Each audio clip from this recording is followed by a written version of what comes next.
لحظه ها از قعر عصرها صدای مولانای بلخی رومی بلند می شود و در این تالار طنین انداز می گردد. مبارک باد بر ما این عروسی، خجسته باد ما را این عروسی. چو شیر و چون شکر بادا همیشه، چو صهبا و چو حلوا این عروسی.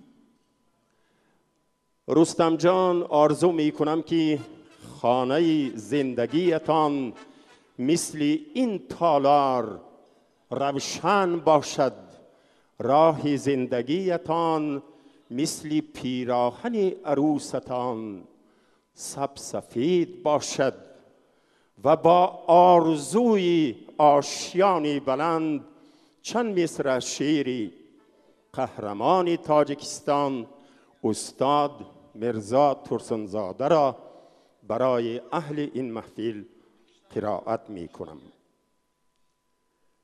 دورتر پرواز کن از لانه از جایی بلند، تا که پروازی تو آید دوستداران را پسند.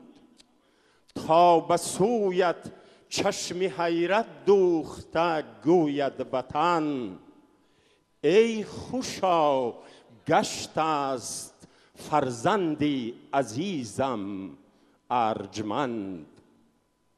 گر کنی پرواز از عقابان یادگیر، از دویدنهای اسبی روزگاران یادگیر.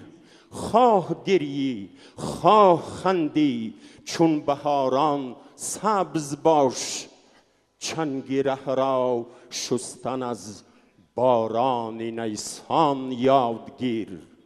گر کنی پرواز با یادی پدر پرواز کن، بابهای تازه را در پیش رویت باز کن.